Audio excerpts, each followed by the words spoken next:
നടപ്പ് ഒരു നല്ല വ്യായാമമാണോ? നല്ല വ്യായാമമാക്കാം. ആ നടപ്പിൽ കുറച്ച് കാര്യങ്ങൾ ശ്രദ്ധിക്കുകയാണെങ്കിൽ.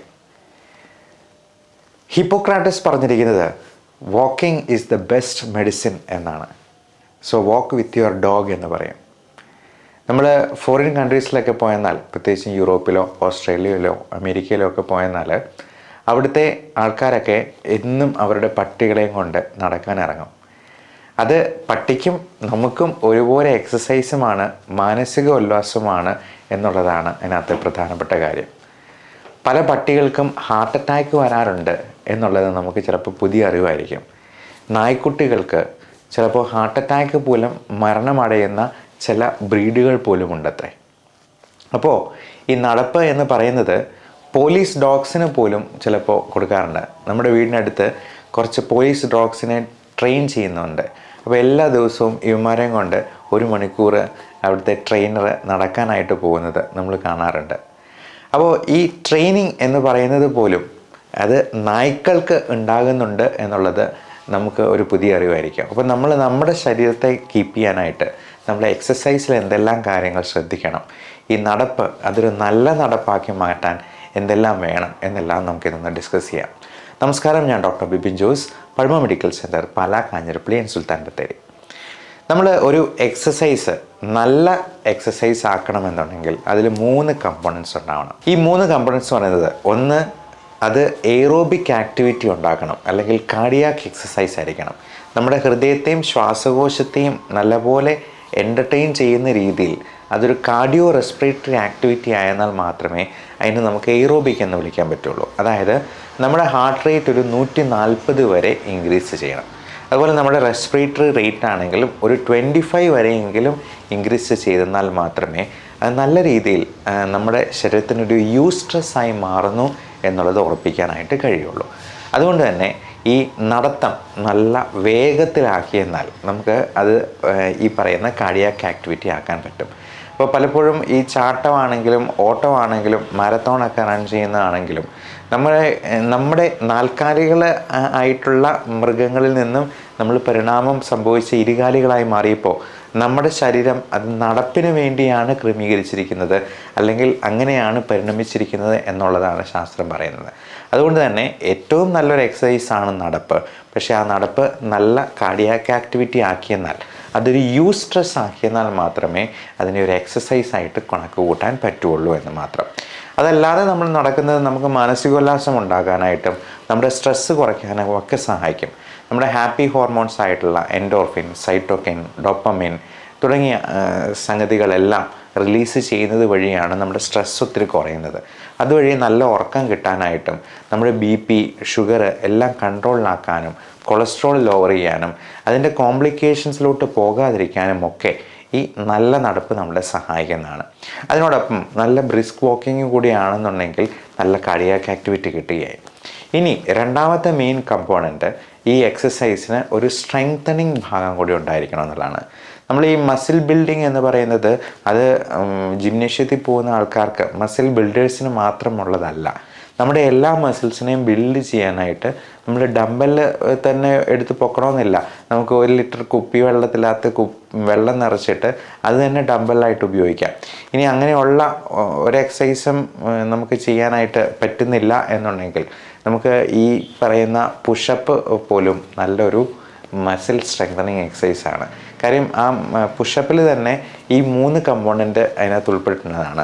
ഞാൻ ആദ്യം പറഞ്ഞ എയ്റോബിക് കമ്പോണൻറ്റ്, രണ്ടാമത് പറഞ്ഞ സ്ട്രെങ്തനിങ് കമ്പോണൻറ്റ്, മൂന്നാമതൊരു കമ്പോണൻറ്റും കൂടിയുണ്ട്, അത് സ്ട്രെച്ചിങ് ആണ്. നമ്മുടെ ജോയിൻസിനെല്ലാം നല്ല സ്ട്രെച്ചിങ് കിട്ടണം എന്നുള്ളതാണ്. നമ്മുടെ മുട്ടുകളെല്ലാം വിജാഗിരി പോലെയാണ്, വാതിലിൻ്റെ വിജാഗിരികൾ. നമ്മൾ ഇടയ്ക്കിടയ്ക്ക് തുറക്കുകയും അടയ്ക്കുകയും ചെയ്തില്ല എന്നുണ്ടെങ്കിൽ അത് ചിലപ്പോൾ അവിടെ സ്റ്റക്കായിട്ടിരിക്കും. അതുപോലെ തന്നെ നമ്മുടെ മുട്ടുകൾക്കും നമ്മുടെ നടുവിനും ഒക്കെ നല്ല സ്ട്രെച്ചിങ് കൂടെ കിട്ടിയെന്നാൽ മാത്രമേ ഒരു സമ്പൂർണ്ണ എക്സസൈസ് ആയിട്ടായിട്ട് കണക്ക് കൂട്ടാൻ പറ്റുള്ളൂ. അപ്പോൾ അതിന് പുഷപ്പ് നല്ലൊരു എക്സസൈസാണ്. പുഷപ്പ് ചെയ്യുന്ന രീതിയും അതിൻ്റെ ആ വേഗതയും ഒക്കെ കറക്റ്റ് ആവുകയാണെങ്കിൽ അതിൽ പരം ഒരു നല്ല എക്സസൈസ് ഇല്ല എന്ന് തന്നെ നമുക്ക് വേണം പറയാം. ഒരു ദിവസം ഒരു 50 പുഷപ്പ് എടുത്തിട്ട് നമ്മൾ ബെഡ്റൂമിന് പുറത്തിറങ്ങുകയുള്ളൂ എന്നൊരു ശബ്ദം ചെയ്തെന്നാൽ ആ ഒരു എക്സസൈസ് തന്നെ, ആ ഒരു ശീലം തന്നെ നമ്മുടെ ജീവിതത്തിൻ്റെ ആയുസ് ഒരു 5 വർഷമെങ്കിലും കൂട്ടുമെന്നുള്ളതിൽ തർക്കമില്ല. ഇനി നടപ്പിൻ്റെ കാര്യമാണെങ്കിൽ പോലും നമുക്ക് നമ്മുടെ ഫോണുകളിൽ പല രീതിയിലുള്ള സ്റ്റെപ്പ് ട്രാക്കർ പോലുള്ള ആപ്ലിക്കേഷൻസ് വേണമെങ്കിൽ ഡൗൺലോഡ് ചെയ്ത് വെക്കാം. അപ്പോൾ നമ്മൾ ഇത്ര ദൂരം നടന്നു എന്ന് അറിയുന്നത് നമുക്കും ഒരു സംതൃപ്തി തരുന്ന ഒരു സംഗതിയാണ്. അതേപോലെ നമ്മുടെ ഹാർട്ട് ബീറ്റ് മെഷർ ചെയ്യാവുന്ന രീതിയിലുള്ള സ്മാർട്ട് വാച്ചുകളും ഫിറ്റ് ബാൻഡുകളും ഒക്കെ ഇന്ന് വിപണിയിൽ അവൈലബിൾ ആണ്. നമ്മൾ ടെക്നോളജിയുടെ സഹായം കൂടി കൂടുതൽ ഉപയോഗപ്പെടുത്തി നമുക്ക് ഈ നടപ്പിനെ കൂടുതലായിട്ടും നമ്മുടെ മാനസികോല്ലാസത്തിന് മാത്രമല്ല ശാരീരികമായിട്ടുള്ള ആരോഗ്യത്തിനും കൂടി ഉതകുന്ന രീതിയിൽ മാറ്റിയെടുക്കാവുന്നതേ ഉള്ളൂ. അതേപോലെ ഈ നല്ല കാർഡിയാക് ആക്ടിവിറ്റിയും നല്ല റെസ്പിറേഷനും ഉണ്ടാകുമ്പോഴേക്കും നമ്മുടെ BP-യും ഷുഗറും ഒക്കെ വളരെയധികം കുറഞ്ഞു വരുന്നതായിട്ട് നമുക്ക് കാണാം. അപ്പോൾ എല്ലാ ദിവസവും എക്സസൈസ് ചെയ്തിട്ട് ഒരു 30 മിനിറ്റ് വീതം എക്സസൈസ് ചെയ്തിട്ട് ഒരാഴ്ച നോക്കുക. ഒരാഴ്ച കൊണ്ട് നിങ്ങളുടെ BP-യിലും ഷുഗറിലും വളരെ ഗണ്യമായിട്ടുള്ളൊരു മാറ്റമുണ്ടാകും എന്നുള്ള കാര്യത്തിൽ യാതൊരു സംശയമില്ല. അത് ഞാൻ തന്നെ പല രോഗികളിലും കണ്ടറിഞ്ഞിട്ടുള്ള അനുഭവസ്ഥനായതുകൊണ്ടാണ് അങ്ങനെ ഒരു കാര്യം അത്രയ്ക്ക് തറപ്പിച്ച് പറയുന്നത്. നമ്മൾ എല്ലാ ദിവസവും ഒരു 30-40 പുഷപ്പ് എടുത്തിട്ട് പോയെന്നാൽ പോലും അന്നത്തെ BP-യിൽ അല്ലെങ്കിൽ ഷുഗറിൽ അതിൻ്റേതായിട്ടുള്ള റിഫ്ലക്ഷൻ ഉണ്ടാക്കും എന്നുള്ളതാണ് നമ്മൾ മനസ്സിലാക്കേണ്ടത്. അതുപോലെ ഈ റെസ്പിറേഷൻ അല്ലെങ്കിൽ കാർഡിയാക് ആക്ടിവിറ്റി കൂട്ടുന്നത് കൊണ്ടുള്ള ഗുണം, ഇപ്പം ഹാർട്ട് റേറ്റ് 140 വരെ കൂട്ടുക അല്ലെങ്കിൽ റെസ്പിറേറ്ററി റേറ്റ് 25 വരെ കൂട്ടുക എന്ന് പറയുമ്പോൾ നമ്മൾ മനസ്സിലാക്കേണ്ടത് ഈ ബ്ലഡ് ഫ്ലോയ്ക്കുള്ള റെസിസ്റ്റൻസ് അല്ലെങ്കിൽ നമ്മുടെ റെസ്പിറേറ്ററി ഫ്ലോയ്ക്കുള്ള എയർ ഫ്ലോ ചെയ്യാനായിട്ടുള്ള ആ ഒരു പ്രതിസന്ധികൾ എല്ലാം അതുമൂലം തന്നെ ഇല്ലാണ്ടാകുന്നു എന്നുള്ളതാണ്. അതുകൊണ്ട് തന്നെ ചെറിയ രീതിയിലുള്ള ബ്ലോക്കുകളോ അത്രോസ്ക്ലെറോട്ടിക് പ്ലേക്സോ ഒക്കെ ഉണ്ടാകുന്നതും ഇതുവഴി ഒത്തിരി നമുക്ക് തടയാൻ പറ്റും. ബ്ലഡ് വെസൽസിൻ്റെ ഇലാസ്റ്റിസിറ്റി കൂടാനും നമ്മുടെ ബ്രോങ്കയുടെ ഇലാസ്റ്റിസിറ്റി കൂട്ടാനും ലങ് വോളിയം വർദ്ധിപ്പിക്കാനായിട്ടും ഇത് സഹായിക്കും. അപ്പോൾ സാധാരണ രീതിയിൽ നമ്മൾ ശ്വാസം എടുത്ത് വിടുമ്പോഴത്തേക്കും ഏകദേശം ഒരു 400 ml എയറാണ് അല്ലെങ്കിൽ ഓക്സിജനാണ് നമ്മൾ എടുക്കുന്നതെന്ന് വിചാരിക്കുക. പക്ഷേ നമ്മൾ ഫുൾ ഫോഴ്സ്ഡ് വൈറ്റൽ കപ്പാസിറ്റി എന്ന് പറയുന്ന ഒരു പാരാമീറ്റർ തന്നെയുണ്ട്. നമ്മൾ സ്പൈറോമെട്രി അല്ലെങ്കിൽ പൾമണറി ഫങ്ഷൻ ടെസ്റ്റ് ചെയ്യുമ്പോൾ നമ്മൾ ഏറ്റവും കൂടുതൽ ശ്വാസം എടുക്കാൻ പറ്റുന്നത്രയും എടുത്തിട്ട് ശക്തിയായിട്ട് ഊതാനായിട്ട് പറയും. അപ്പോൾ ആ ചെയ്യുന്ന ആ ടെസ്റ്റിൽ തന്നെ നമ്മുടെ മാക്സിമം ലങ് വോളിയം എത്രയുണ്ടെന്നുള്ളത് മെഷർ ചെയ്യാൻ പറ്റും. അപ്പോൾ അതിനെ പറയുന്ന ടേമാണ് ഫോഴ്സ്ഡ് വൈറ്റൽ കപ്പാസിറ്റി. ആ ഒരു ലങ് കപ്പാസിറ്റി എക്സ്പാൻഡ് ചെയ്യാനായിട്ടും ശ്വാസകോശത്തെ നന്നായിട്ട് വികസിപ്പിക്കാനായിട്ടും ഹൃദയത്തെ കൂടുതൽ നന്നായിട്ട് എഫക്റ്റീവായിട്ട് പമ്പ് ചെയ്യിപ്പിക്കാനായിട്ടും ഈ എക്സസൈസ് കൊണ്ട് മാത്രമേ സാധിക്കൂ എന്നുള്ളതാണ് ഇതിനകത്ത് പ്രധാനപ്പെട്ട ഒരു കാര്യം. അപ്പോൾ നമ്മൾ ഈ ബ്രീത്തിങ് എക്സസൈസും ഇതിനകത്ത് ഏറ്റവും പ്രധാനപ്പെട്ട ഒരു സംഗതിയാണ്. നമ്മൾ യോഗയിലൊക്കെ പ്രാണായാമം ചെയ്യാനൊക്കെ പറയുമ്പോഴേക്കും അതിൽ ചെയ്യുന്നത് 3 സെക്കൻഡ് ശ്വാസം ഉള്ളിലോട്ട് വലിച്ചെടുക്കുക, എന്നിട്ട് ഒരു 2 സെക്കൻഡെങ്കിലും ഹോൾഡ് ചെയ്ത് വെക്കുക, എന്നിട്ട് വായിലൂടെ 6 സെക്കൻഡ് പുറത്തേക്ക് വിടുക. നമ്മളതിന് നമ്മുടെ ടെക്നിക്കലി പൾമണോളജിയിൽ പറയുന്നത് പേഴ്സണലി ബ്രീത്തിങ് എന്നാണ്. അതുവഴി നമ്മുടെ ഉള്ളിലുള്ള അശുദ്ധവായു പുറത്തേക്ക് പോകാനായിട്ട് 6 സെക്കൻഡ് നമ്മൾ അധികം കൊടുക്കുകയാണ് ചെയ്യുന്നത്.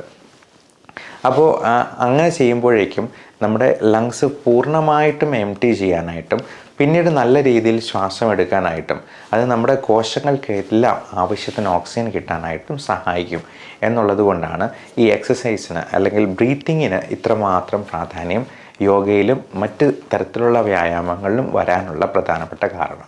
നമ്മൾ എക്സസൈസ് ചെയ്യുമ്പോൾ പലപ്പോഴും ട്രെഡ്മില്ലിലോ അല്ലെങ്കിൽ നമ്മുടെ റൂമിൽ തന്നെ എക്സസൈസ് ചെയ്യുന്നതിന് പകരം നമുക്ക് പുറത്തേക്ക് ഇറങ്ങി മുറ്റത്തൂടെ ഒന്ന് നടക്കുന്നത് പോലും ഒരുപാട് തരത്തിൽ നമുക്ക് മാനസികോല്ലാസം ഉണ്ടാക്കുന്നു. നമ്മുടെ സ്ട്രെസ് ഹോർമോൺസിനെ എല്ലാം കുറയ്ക്കുകയും സ്ട്രെസ് ലെവൽസ് കുറയ്ക്കുകയും നല്ല ഹാപ്പി ഹോർമോൺസ് കൂടുതൽ റിലീസ് ചെയ്യുകയും ചെയ്യും എന്നുള്ളത് പല പഠനങ്ങളിലും വ്യക്തമാക്കിയിട്ടുള്ളതാണ്.